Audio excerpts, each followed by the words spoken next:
ഇതെന്ന് പറയുന്നത് ഇപ്പോൾ സിനിമ ഇറങ്ങിക്കഴിഞ്ഞാൽ പലതരം റിവ്യൂ ആണ്. ഒന്ന് തിയേറ്റർ റെസ്പോൺസ് ആയതുകൊണ്ട് തിയേറ്ററിന് മുന്നിൽ കിടന്ന് ആരാണ് ആ അഭ്യാസം കാണിക്കുന്നത് എല്ലാവർക്കും അറിയാലോ. ആരൊക്കെ ആയിരിക്കും? അലിൻ ജോസ് പെരേര, ആറാട്ടണ്ണൻ, ടർബോ അണ്ണൻ, ടൈഗർ അണ്ണൻ, അല്ലെങ്കിൽ ഇലുമിനാറ്റി അണ്ണൻ. ഓരോ പ്രാവശ്യം ഓരോ അണ്ണന്മാർ, ഓരോ സിനിമ റിലീസ് ആകുമ്പോൾ ഓരോ അണ്ണന്മാർ റിലീസ് ആവുന്നു. അതൊരു തരം പരിപാടി. അത് കഴിഞ്ഞ് ഈ യൂട്യൂബില് റിവ്യൂസ്, കോക്ക്, അങ്ങനെ പലരും. ആരൊക്കെ വേറെ ഒത്തിരി പേരുണ്ട്. പക്ഷേ ഇവരൊന്നും റിവ്യൂസ് എനിക്ക് അത്ര താല്പര്യമില്ലാത്തതുകൊണ്ട് എനിക്ക് അറിയത്തില്ല. ഞാൻ സിനിമ റിവ്യൂ അധികം കാണാറില്ല. കോക്കിന്റെ ആയതുകൊണ്ട് ഒന്നെണ്ണം കണ്ടിട്ടുണ്ട്. രണ്ടൊന്നല്ല, ഒരു 5 കണ്ടതാണ്. അപ്പോ ഈ അത് കഴിഞ്ഞ് ഇപ്പതേ പുതിയ റിവ്യൂവേഴ്സ് ഒക്കെ വന്നിട്ടുണ്ട്. പുതിയ റിവ്യൂവർ എന്ന് പറഞ്ഞു കഴിഞ്ഞാൽ അച്ഛന്മാർ, പള്ളിയിലച്ഛന്മാര്, മുല്ലാക്കന്മാർ റിവ്യൂ ചെയ്യുന്നുണ്ടോ എനിക്കറിയാം, ഞാൻ കണ്ടിട്ടില്ല. ആദ്യമായിട്ടാണ് കഴിക്കുന്നത്. അച്ഛൻ വന്ന് റിവ്യൂ ചെയ്യുക, പള്ളിയിൽ നിന്ന് റിവ്യൂ. അതിന്റെ വീഡിയോ ഒക്കെ പ്രചരിക്കുന്നുണ്ട്, വൈറലാണ്. അപ്പൊ ഇതിനകത്ത് ഈ ആദ്യം വന്ന ടീമുണ്ടല്ലോ, ഈ ആറാട്ടണ്ണനും പെരേരയൊക്കെ പോലെ തന്നെ ഈ അച്ഛനും ഒരു കുഴപ്പമുണ്ട്. സിനിമയെ പറ്റി ഒന്നും ആയിരിക്കത്തില്ല പറയുന്നു. സ്ഥിരമായി പറഞ്ഞുകൊണ്ടിരിക്കുന്ന കാര്യങ്ങൾ വീണ്ടും വീണ്ടും പറയുന്നു എന്ന് പറഞ്ഞ പോലെ എന്തൊക്കെയോ പറയുക. സിനിമയായിട്ടൊന്നും വലിയ ബന്ധമൊന്നും കാണത്തില്ല. ആര് കേട്ടാലും എന്തോ എവിടെയോ ഒരു തകരാറ് പോലെ എന്ന് പറയും. കാരണം എന്താ? അതുപോലത്തെ വർത്താന. ചുമ്മാ ഇരുന്നുകൊണ്ട് മതങ്ങൾക്ക് ഭയങ്കര പ്രശ്നമാണ്, ക്രിസ്ത്യൻ വിശ്വാസങ്ങൾക്ക് എതിരാണ്, മമ്മൂട്ടി ജിഹാദിയാണ് എന്നൊക്കെ പറഞ്ഞുകൊണ്ട് സാധനങ്ങളൊക്കെ വരുന്നില്ലേ. ഹിന്ദു അജണ്ട, ക്രിസ്ത്യൻ അജണ്ട, മുസ്ലിം അജണ്ട, ഒളിച്ചുകടത്തൽ, പിന്നെ വ്രണപ്പെടൽ, വിരുദ്ധത എന്നൊക്കെ പറഞ്ഞ കുറെ സാധനങ്ങളാണ് ഇപ്പോ അച്ഛന്മാർ പിടിച്ചേക്കുന്നത്. അച്ഛന്റെ ഒരു റിവ്യൂ ഉണ്ടാകും. ഒരു 3 പടത്തിന്റെ റിവ്യൂ ചെയ്തു പുള്ളി. അപ്പൊ പള്ളിയിൽ കൊണ്ട് പറയുക, പ്രേമലു എന്ന് പറഞ്ഞ പടത്തിന് പ്രശ്നമുണ്ട്, പിന്നെ വേറെ ഏതൊക്കെ പടം, പ്രമേഹത്തിന് പ്രശ്നമുണ്ടെന്നോ, പിന്നെ ആ ഇലുമിനാറ്റി എന്നുള്ള പാട്ടിന് പ്രശ്നമുണ്ട്. ഇലുമിനാറ്റി എന്താണെന്നറിയാവോ? ഇലുമിനാറ്റിയൊക്കെ പഴയ എന്തോ ഒരു മായന്റെ സാധനമാണ്, കാലഹരണപ്പെട്ട ഒരു പരിപാടിയാണ്. അതൊക്കെ ഇപ്പോഴും ഈ കേരളത്തിലല്ല വേറെ ലോകത്തെവിടെ ഡിസ്കഷൻ നടന്നിട്ടില്ല, ഒന്നും ചെയ്യുന്നില്ല, മൈൻഡ് ചെയ്യാത്തൊരു കേസ്. ഇവിടെ പിന്നെ പണിയില്ലാത്ത ഒരു പ്രത്യേക എന്റർടൈൻമെന്റ് എന്ന് പറഞ്ഞുകൊണ്ട് മാത്രമാണ് ഈ ഇലുമിനാറ്റി പോലത്തെ പരിപാടി നടന്നിട്ടുള്ളത്. അല്ലാതെ ഇതിനൊന്നും വലിയ പ്രസക്തി ഒന്നുമില്ല. ആ പാട്ടിന് കുഴപ്പമുണ്ട്. ഈ പടത്തിൽ മദ്യപാനം പ്രോത്സാഹിപ്പിക്കുന്നുണ്ട്. ഇതൊക്കെ ഇപ്പോഴാണ് അയാൾ കാണുന്നത്. നേരത്തെയൊക്കെയുള്ള പടത്തിൽ എന്തുകൊണ്ടാണോ മദ്യമുള്ള അന്നുകൊണ്ട് മദ്യം സമൂഹത്തിലുണ്ടെങ്കിൽ ഏറ്റവും കൂടുതൽ കച്ചവടങ്ങൾ ലിക്കർ ഷോപ്പ് വഴി മദ്യം വിറ്റ് അതിന്റെ വലിയ കോടികളുടെ കണക്ക് പറയുന്ന നാട്ടിലിരുന്നോണ്ട് ഇപ്പൊ കണ്ടുപിടിച്ചാ പുള്ളി ഏത് മദ്യം പ്രശ്നമാണ്. മദ്യം മാത്രമല്ല, മയക്കുമരുന്ന് അങ്ങനെയുള്ള കാര്യങ്ങളെ പറ്റിയൊക്കെ ഈ മംഗളാറ്റം പറയുന്നുണ്ട്. പക്ഷേ ഇതേ യൂറോപ്പിലും അമേരിക്കയിലൊക്കെ ഇറങ്ങുന്ന സിനിമകൾ കണ്ടാൽ അതിനകത്തൊന്നും ഇത്ര വിഷയമാകുന്നില്ല ഈ മദ്യപാനമൊന്നും. അല്ലെങ്കിൽ മറ്റു പരിപാടികൾ എന്ത് കാണിച്ചാലും അവരത് ആ സെൻസിൽ എടുക്കുന്നവരാണ്. അതൊന്നും ഇനിയിപ്പോ ഒരു ഡ്രഗ് ലോഡിന്റെ അല്ലെങ്കിൽ ഡ്രഗ് കാർട്ടിൽ അങ്ങനെയുള്ളവരൊക്കെ കഥ പറയുമ്പോൾ അതിനെപ്പറ്റി പറയുമ്പോൾ അതിനെപ്പറ്റി കാണിക്കേണ്ടി വരും. ഒരുപാട് സിനിമകളുണ്ട് അങ്ങനത്തെ. സീരിയൽ കില്ലറിന്റെ കഥ കാണിക്കുമ്പോൾ സീരിയൽ കില്ലിംഗ് ആണ് കാണിക്കുന്നത്.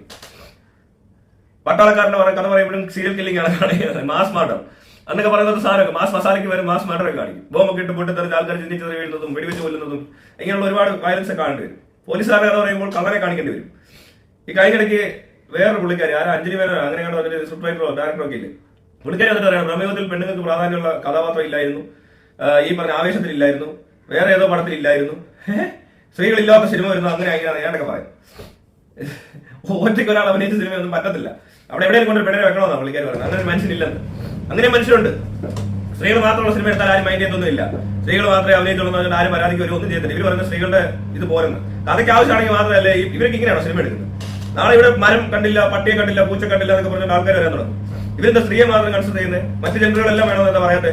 എന്തൊക്കെ മണ്ടത്തരങ്ങളെ വിളിച്ചു പറയുന്നത്?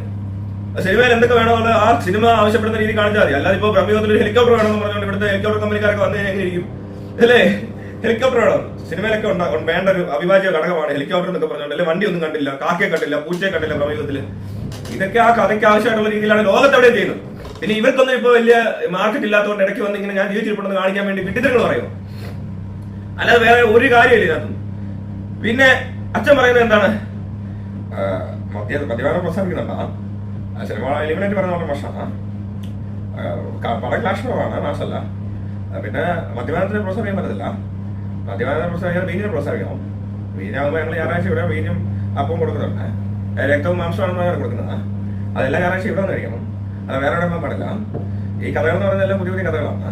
പക്ഷെ എല്ലാവരും പഴയ കഥകളൊക്കെയാണ് ഞങ്ങൾ ഇവിടെ പറയുന്നത്. ഈ എല്ലാ ദിവസവും പറയുന്ന കഥ വീണ്ടും വീണ്ടും നിങ്ങളൊന്ന് കേൾക്കണം. പിന്നെ ഇവിടെ ഞങ്ങളിങ്ങനെ ഉപദേശങ്ങളൊക്കെ കൊടുക്കാറുണ്ട്. ഉപദേശങ്ങളൊക്കെ നമ്മൾ കൊടുക്കാം. ഈ സിനിമയിലൊക്കെ എന്താ വിഷയമാണോ? വിഷയമില്ല എന്നൊക്കെ പറയുന്നത്. ഇങ്ങനത്തെ സാധനങ്ങളാണ് ഇവന്മാര് വാളികൾ ഉപ്പായൊക്കെ ഇട്ടിരുന്ന് പൊട്ടത്തിന് പറയാൻ ഇതുപോലെ ഉറപ്പില്ലാത്തവരെയൊക്കെ എന്ത് ചെയ്യണം? ഇവരെയൊക്കെ അച്ഛാതെ വിളിച്ചോണ്ട് അവിടെ പോയി വലിയ റെസ്പെക്ട് പിള്ളേർ പറഞ്ഞിരിക്കുന്നുണ്ട്. കൊച്ചു പിള്ളേരെ കളിയാക്കി കിടന്നു ഇവരൊക്കെ. ഇവരെ ദോഷി. പിന്നെ ഒന്നാമത് അച്ഛന്മാരായിരിക്കുന്നവന്മാർ പകുതി എണ്ണം മൊണ്ടകളാ. അതുള്ള ഏത് ക്ലാസ്സിലെ നിങ്ങൾ ഇപ്പൊ പള്ളിയിലച്ചന്മാരായിട്ടിരിക്കുന്ന ഓരോരുത്തരും എടുത്ത് നോക്കിയോ, അവരെല്ലാം നിങ്ങളുടെ പഠിച്ചിട്ടുള്ളവരോ വല്ലതും ആണെങ്കിൽ, നിങ്ങൾക്ക് പരിചയമുള്ളവരാണെങ്കിൽ അവർ ബിലോ ആവറേജ് സ്റ്റുഡന്റ് ആയിരുന്നു. അല്ലെ മറ്റുള്ള കാര്യത്തിൽ സ്പോർട്സ് ആക്ടിവിറ്റീസ് ആവട്ടെ, എന്ത് ആക്ടിവിറ്റി ആയിക്കോട്ടെ, അതിനകത്ത് ബിലോ ആവറേജ് ആയിട്ടുള്ള ഒരു മനുഷ്യരുണ്ട്. എല്ലാവർക്കും എല്ലാം കിടത്തില്ല. ഇയാൾക്ക് എന്തെങ്കിലും ചെറിയ കഴിവൊക്കെ ആണ്, എല്ലാവർക്കും വലിയ കഴിവുള്ളവരും എല്ലാം വ്യത്യസ്ത കഴിവുള്ളവരെന്നൊക്കെ പറയുന്നത് പകുതിയൊക്കെ വെറുതെ. അത് അങ്ങനെ ഡെവലപ്പ് ചെയ്യുന്ന രാജ്യങ്ങളിലാണ് പറയേണ്ടത്. അല്ല, ഇവിടെ നടക്കത്തില്ല. ഇവിടെ അങ്ങനെ ഡെവലപ്മെന്റ് ഒന്നും ഇല്ലാതെ മറിഞ്ഞു പോകും കുറെ പേര്, ഒന്നും അല്ലാണ്ടായി പോകും. അത് ഡെവലപ്പ് ചെയ്തെടുക്കേണ്ട സിസ്റ്റം ഇവിടെ ഇല്ലാത്തതുകൊണ്ട് ഇങ്ങനെ മറിഞ്ഞു പോയായിട്ട് തന്നെ. അല്ല, ഇതിനെ വലിയ പൊക്കി പിടിച്ചോണ്ട് നടക്കൊന്നും വേണ്ട. അതങ്ങനെ അടിച്ചു പോയി. അല്ലെങ്കിൽ ഇങ്ങനത്തെ വർത്തമാനം പറഞ്ഞില്ല. ഏതോന് എന്തെങ്കിലും കഴിവുണ്ട്, ആ കഴിവല്ലേ കാണിക്കട്ടെ. ഇവന്റെ കഴിവ് ഇതാണ്, ഇവൻ പോയില്ലേ, ഫെയിലിയർ ആയില്ലേ, സിസ്റ്റം കറാ പോകുകയാ, ഏസത്തോളൂ. അപ്പൊ നമ്മൾ പറഞ്ഞു വന്നത്, ഈ അച്ഛന്മാർക്ക് എന്തുകൊണ്ടാണ് ഇങ്ങനെ പറയാൻ തോന്നുന്നത്? അച്ഛന്മാരെന്തിനാ ഈ സിനിമ കാണുന്നത്? ഇവർക്ക് പള്ളിയുണ്ട്, സിനിമയൊക്കെ വളരെ മോശപ്പെട്ട സംഭവമാണ്, അവിടെ പലരും മറ്റേ പറഞ്ഞു അങ്ങനെയൊക്കെ പറയാം. പക്ഷേ യേശുക്രിസ്തുവിന്റെ സിനിമ ഇറക്കും, അതുകൊണ്ട് കാണാതിരിക്കാനും പറ്റത്തില്ല. സിനിമയൊക്കെ കണ്ടുപോകും അല്ലേ? അല്ല, ഇത്ര ബുദ്ധിമുട്ടുണ്ടെ കാണാതിരുന്നാ അതിനെ നീയൊക്കെ എന്തിനാ സിനിമ കാണുന്നത്? ഇങ്ങനെ ഊളത്തിൽ പറയാം. മറ്റേ ആറാട്ടനൊക്കെ പിന്നെ പോട്ടെ, സിനിമ കണ്ട് ജീവിക്കുന്ന ആൾക്കാരാന്ന് പറയാം. അവർക്ക് എപ്പോഴും സിനിമ കഴിക്കാൻ പണി, അല്ലാതെ പള്ളിയിൽ പ്രശ്നമൊന്നും ആറാട്ടനോ വലിയ പള്ളി വന്ന് ഡാൻസ് കളിക്കൊന്നും ചെയ്യുന്നില്ലല്ലോ. അതുകൊണ്ട് അത് പ്രശ്നമല്ല. പിന്നെ സിനിമകൾ ഇതിന് മുമ്പ് എന്താ നടന്നുകൊണ്ടിരുന്നത്? പണ്ടോടുള്ള സിനിമ എടുത്ത് നോക്കണം. മറ്റേ ഉമ്മറിന്റെ ഒരു സീനില്ലേ, അച്ഛാ ഇന്ന് അമ്മയുടെ ഓർമ്മയ്ക്ക് ഞാൻ അടിക്കുന്നു, ഇത് കുടിക്കും മകനെ കുടിക്കുക എന്ന് പറയാൻ വേണ്ട ഓസിൽ അടിക്കുന്ന മകനൊക്കെ പറഞ്ഞ റോള് വരുന്നുണ്ടല്ലേ. ഒരുപാട് സീനുണ്ടെന്ന്. മദ്യപാനത്തിന് വേണ്ടി മാത്രം സിനിമകളുണ്ട്. അയ്യോ കൊള്ളാം. അവൻ ഇപ്പോഴാണ് കണ്ടത്. എനിക്ക് നീടെ അടുത്ത് കണ്ട ആദ്യമായിട്ട് സിനിമ കാണാൻ പോകുന്നത്. പേടിച്ചിരിക്കുവായിരുന്നു. കർത്താവങ്ങാനും സ്വർഗത്തിൽ കയറ്റാതെ നരയത്തിലിട്ട് പൊരിക്കോ ചുടുവോ അല്ല അട്ടയ്ക്കൊണ്ട് കളിപ്പിക്കുവോ അല്ലെങ്കിൽ അവിടെ ഇട്ട് ഞാൻ പറയുന്നില്ല. അങ്ങനെ വല്ലതും ചെയ്യുമെന്ന് വിചാരിച്ചിട്ടാണ് ഇവർ ഇത്ര നാൾ സിനിമ കാണാതിരിക്കുവാന്നാണ് തോന്നുന്നത്. സിനിമ കണ്ടിട്ട് നീ പോട്ടലിതൊക്കെ പറഞ്ഞുതരാം, മനസ്സിലായി? ഈ മണ്ടൻ ഇതൊക്കെ കാണും, ഇതല്ലേ പറയുന്നത്. അപ്പൊ ഇവരിത് പറഞ്ഞേനെ അടുത്ത കണ്ട സിനിമ കാണാൻ പോയത്. ടിക്കറ്റൊക്കെ എടുത്ത് എന്നേക്കുവാ സിനിമ കാണാൻ. എന്നിട്ട് പറഞ്ഞ് പറയുക ഭയങ്കര ക്രിസ്തീയ സമുദായത്തിനെ കണ്ട്. ഈ ക്രിസ്ത്യൻ ഫംഗ്ഷൻ എവിടെയാണോ വീഞ്ഞില്ലാഞ്ഞത്, അല്ലെങ്കിൽ ഇവിടെ ആരാ വെള്ളം അടിക്കാത്തവര്, ഇനി ഇതോടെ വെള്ളോടെ നിൽക്കുക. ഓരോ ഊളത്തരങ്ങൾ. യൂറോപ്പിലൊക്കെ ഈ പൊട്ടന്മാര് കാരണം പള്ളിയൊക്കെ അടച്ച് പൂട്ടി. മാത്രമല്ല ഈ പുസ്തകത്തിൽ നിന്നൊന്നും പറയുന്ന കാര്യങ്ങൾ ഇനി പിള്ളേരോടൊന്നും പറഞ്ഞിട്ട് ഒരു കാര്യമില്ല. കാരണം എല്ലാവർക്കും എല്ലാം മനസ്സിലാവുന്നുണ്ട്, അറിയുന്നുണ്ട് എന്താ ഏതാന്നൊക്കെ. എല്ലാ കൊച്ചിനും പറയാം. ഒരു കൊച്ചിന് കഴിഞ്ഞ ദിവസം പറഞ്ഞില്ലേ ഞങ്ങൾ കുട്ടികൾ വളരെ അപ്ഡേറ്റഡ് ആണെന്നൊക്കെ പറഞ്ഞു. ആ കൊച്ചിനെ എല്ലാം നീ വിളിക്കുന്നുണ്ട്. പക്ഷേ കൊച്ചുങ്ങൾ കുറച്ച് അപ്ഡേറ്റഡ് ആണ്, അവർക്കറിയാം. അവർക്ക് ഈ ഭൂമി ഉണ്ടാക്കുന്നതൊക്കെ ചോദിക്കുമ്പോൾ ജൈവം ഉണ്ടാക്കിയതൊക്കെ പറഞ്ഞു കഴിഞ്ഞാൽ അപ്പൊ ഇതെന്താന്ന് ചോദിക്കും. മനസ്സിലായോ? അത് പണ്ടെന്നുള്ള പിള്ളേർക്ക് ചോദിക്കാനുള്ള ബോധം ഒരിടത്തൊന്നും കിട്ടുന്നില്ല. പക്ഷെ ഇപ്പൊ അങ്ങനല്ല. അത് മനസ്സിലാക്കാനുള്ള ബുദ്ധി ഇല്ലാത്ത ഓൾഡ് ഏജ് ആൾക്കാർ, ഔട്ട്ഡേറ്റഡ് ടീംസ് ആണ് ഇത് പറഞ്ഞുകൊണ്ട് ഇങ്ങനെ ഇരിക്കുന്നത്. ഇന്നത്തെ കുട്ടികളുടെ മത്സരം ചെന്ന് ഇടപെടാൻ ഇവർക്ക് ഒരിക്കലും പറ്റില്ല. കാരണം അവർ ഇത് കണ്ടിട്ടില്ല, ഈ ലോകം എന്ന് മനസ്സിലാകുന്നില്ല. ഇതിന് വേറൊരു വലിയൊരു ഗ്യാപ്പ്, ഒരു ജനറേഷൻ ഗ്യാപ്പ് ഇവിടെ ഉണ്ടായിട്ടുണ്ട്. അപ്പൊ കൊച്ചുങ്ങൾ കാണുന്നുണ്ട്, ഇതിന്റെയൊക്കെ വിഷ്വൽ കാണുന്നുണ്ട്, ഈ കേട്ട് മനസ്സിലാക്കുന്നുണ്ട്, വരുന്നത് പഠിക്കുന്നുണ്ട്. അവര് എല്ലാം തന്നെ ഇവരിപ്പോ ഗൂഗിൾ സെർച്ച് ചെയ്ത് ഗോൾ ക്രിയേറ്റർ ഒരു കൊട്ട കഥ കേൾക്കാം. ഒരു പുസ്തകത്തിൽ മാത്രം എഴുതിയിരിക്കുന്ന പ്രത്യേക ഒരു മണ്ടത്തിന് അവർ കാണാൻ പറ്റും. മറ്റേത് അങ്ങനെ അല്ല, വലിയ സ്റ്റഡിയാണ്, റിസർച്ച് ചെയ്തിട്ട് അതുപോലെ തന്നെ ഈ പറഞ്ഞ പോലത്തെ തെളിവുകളുണ്ട്. മനസ്സിലായില്ലേ? കാണാൻ പറ്റുന്നുണ്ട്. കഥയ്ക്കകത്തുള്ള കഥ പുസ്തകത്തിൽ നടക്കുന്ന പരിപാടി അല്ല ഇപ്പൊ നടക്കുന്നത്. അത് മനസ്സിലാകുന്നില്ല അവർക്ക്. പണ്ടുള്ളവർക്ക് ഇത്ര ഇൻഫർമേഷൻ കിട്ടത്തില്ല. അപ്പൊ അതുകൊണ്ട് ഈ അതോറിറ്റി എന്ന് പറയുന്ന സാധനങ്ങൾ പറയുന്നത് കേട്ട് വിശ്വസിക്കേണ്ട ഒരു ഗതികളുണ്ടാകുന്ന മനസ്സിലാവും. ഇതിനെ ഒന്ന് എന്തെങ്കിലും ചോദ്യം ചെയ്താൽ ഇമാർ നമ്മുടെ തലേ കയറാൻ വരുന്ന അല്ലാതെ ഇവരെന്തെങ്കിലും പറയും, എന്തെങ്കിലും പറഞ്ഞിട്ടുണ്ട്.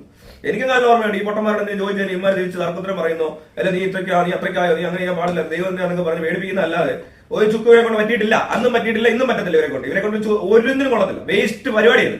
ഏറ്റവും വേസ്റ്റ് പണി ഇപ്പോഴും ചെയ്തുകൊണ്ടിരിക്കുന്ന ആൾക്കാർ അവരുടെ സർവൈവലിന് വേണ്ടിയിട്ടായിരിക്കും അവർ ചെയ്യുന്നത്. അവർക്ക് വേറെ ഉപജീവന മാർഗം ഉണ്ടാകത്തില്ല. അതുകൊണ്ട് അവർ ചെയ്യുന്നുള്ളത് മാത്രമേ ഉള്ളൂ. അതിപ്പോ ഇവിടെ പല ചികിത്സാ രീതികളും ഒക്കെ ഉണ്ട്. അങ്ങനത്തെ വേറെ വഴിയില്ലാത്തതുകൊണ്ട് ഇമാരി മാത്രം കൂടെ വൃക്ക ചെയ്ത് നടക്കുന്നവരുണ്ട്, ജോലിച്ച് നോക്കുന്നവരുണ്ട്. അത് ഇതുപോലത്തെ ആൾക്കാർ ഇനി ബാക്കിയുണ്ട്. പക്ഷേ പുതുതലമുറ ഇത്രയ്ക്ക് അങ്ങോട്ട് വിശ്വസിച്ച് കയറി ഇത്ര മട്ടങ്ങൾ ചെയ്യാനുള്ള സാധ്യത കുറഞ്ഞു. അപ്പൊ ഇവർക്ക് കുറച്ച് ബിസിനസ്സിനുള്ള അതുകൊണ്ടാണ് സിനിമ റിവ്യൂ ഒക്കെ എടുത്തിരുന്നത്. അല്ലെങ്കിൽ ഇവർ സിനിമ റിവ്യൂ അല്ല ചെയ്യുന്നത്, അന്യമതക്കാരുടെ റിവ്യൂ ചെയ്തുകൊണ്ടിരുന്നത്. ഇപ്പൊ അത് നിർത്തിയിട്ട് സിനിമയിലൊക്കെ കയറി ഒന്ന് നോക്കിയാൽ ആളെ കിട്ടും, അല്ല റിവ്യൂ കേൾക്കാൻ ഇവിടെ ആള് വരും എന്നൊക്കെ വിചാരിച്ച് പറയുന്നതാണെന്ന് തോന്നുന്നത്. എന്താണേലും ഈ ഊളയുടെ റിവ്യൂ അത്ര രസമില്ല, അത് പൊട്ട റിവ്യൂ ആണ്. ഇത്തരം കാര്യങ്ങൾ സിനിമയിൽ കണ്ടെത്തിക്കൊണ്ട് പറയുന്നത് വലിയ ആരും കാര്യമൊന്നുമല്ല. സിനിമയെ സംബന്ധിച്ചൊരു പ്രശ്നമല്ല, ഇത് സിനിമ കാണുന്നവർക്ക് ഒരു പ്രശ്നമല്ല. പിന്നെ നിങ്ങൾക്ക് അതൊരു പ്രശ്നമാണ്, നിങ്ങൾ മാത്രം പ്രശ്നമായിരിക്കും എനിക്ക് തോന്നുന്നത്. കാരണം ഇതിനെപ്പറ്റി വേറൊരാൾ പറഞ്ഞു കേട്ടില്ല. അങ്ങനെ പറഞ്ഞു കേൾക്കുന്നല്ല, ആരും പറയാൻ നിൽക്കത്തില്ല. മണ്ടത്തരം പറയുന്ന ആൾക്കാർക്ക് ഈ മണ്ടത്തരം പറഞ്ഞ ബാക്കിയുള്ളവർ കാശ് കിട്ടത്തില്ല. നിനക്കൊക്കെ അല്ലേ ഈ പൊട്ടത്തരം പറഞ്ഞ് നടക്കുമ്പോൾ ആൾക്കാർ കാശ് കൊടുക്കുന്നുള്ളൂ. അതുകൊണ്ട് നിനക്ക് പൊട്ടത്തരം പറഞ്ഞ് കാശ് ഉണ്ടാക്കുന്ന നിന്റെ പണി നേരത്തെ തന്നെ അതാണ്, ഇപ്പോഴും അതാണ്. നീ വേറെ വിഷയം കിട്ടിയാൽ ഇത്ര മണ്ടത്തരം തന്നെ നീ പറയത്തുള്ളൂ. അതുകൊണ്ട് നീ പറഞ്ഞു, അത്രേ ഉള്ളൂ. നീ ആരാണെന്ന് എനിക്കറിയത്തില്ല, എന്നാലും നീ ഒരു മണ്ടനാണ്. നല്ല വിഡിത്തരാണ് നീ പറഞ്ഞുകൊണ്ടിരിക്കുന്നത്. എവിടെന്നോ വന്നിട്ട് എന്താണോ നിനക്കൊക്കെ, എവിടെന്നോ പഠിച്ചതൊക്കെ എനിക്കറിയത്തില്ല. ഈ വർഗീയത അല്ലാതെ വേറെ ഒന്നും നിനക്കൊന്നും പഠിക്കാം. നീ ഇത് പഠിച്ചിട്ടാണോ വന്നേക്കുന്നത്? ബൈബിളൊന്നും അല്ലേ പഠിച്ചത്? ബൈബിളിനകത്ത് ഇത്ര വർഗീയത ഇല്ലല്ലോ. ഉണ്ട്, ചെറിയ രീതിയിലൊക്കെ ഉണ്ട്. ഞാൻ മാത്രമാണ് ദൈവം, എന്നെ മാത്രമേ വിശ്വസിക്കാവൂ, ഞാനേ ഉള്ളൂ, ഞാൻ മാത്രമേ ഉള്ളൂ എന്ന് പറയുന്ന സാധനമൊക്കെ അതിനകത്ത് ഉണ്ടാവും. എന്ന് പറഞ്ഞുകൊണ്ട് വേറൊരാൾ ഇന്ന പോലെ ഒരു സാധനം വരും, അതിനെ അങ്ങ് ഇല്ലാണ്ടാക്കണമെന്നും പ്രത്യേകം എടുത്ത് പറഞ്ഞിട്ടൊന്നുമില്ല. വേണമെങ്കിൽ ആ ഒരു പോർഷൻ ഒഴിവാക്കുന്ന ഒരുപാട് പോർഷൻസ് ഉണ്ട്. പക്ഷെ ആ പോർഷൻസ് മാത്രം എടുത്തിട്ട് കുത്തിത്തിരിപ്പുണ്ടാക്കി ആൾക്കാരെ വേർതിരിപ്പിച്ച് ഈ പറയുന്ന പോലെ അവൻ വേറൊരാളാണ്, നമ്മൾ അതിലും വലുതാണ് എന്നൊക്കെ പറഞ്ഞ ധാരണകൾ മനുഷ്യന്റെ ഉള്ളിൽ കുട്ടിക്കാലത്തെ തള്ളിക്കയറ്റി ഇവിടെ ആൾക്കാരെ ഭിന്നിപ്പിച്ച് ഡിവൈഡ് ആൻഡ് റൂൾ എന്നൊക്കെ പറയുന്ന ആ സിസ്റ്റമാണ് നിഗമനം ചെയ്തുകൊണ്ടിരിക്കുന്നത്. ഇവരിപ്പോഴും നടത്തിക്കൊണ്ടിട്ട് മനസ്സിലാകാത്ത മനുഷ്യരുണ്ട്. ഈ പാവപ്പെട്ടവരെ തമ്മിൽ തല്ലിച്ചും കുത്തിത്തിരിപ്പ് പറഞ്ഞും ഭിന്നിപ്പിച്ചും വേറൊരു മനുഷ്യനെ വേറെ എന്തോ പോലത്തെ ജീവി പോലൊക്കെ കാണാനും പ്രേരിപ്പിച്ചൊക്കെ നടക്കുന്നവന്മാരെ എന്ത് ചെയ്യണം? ഇവർ പറയുന്നതൊക്കെ വിശ്വസിക്കണോ? കറണ്ട് പോയതുകൊണ്ട് തൽക്കാലം ഞാൻ ഈ നാരായണ കേസ് പിന്നെ വെക്കുന്നു.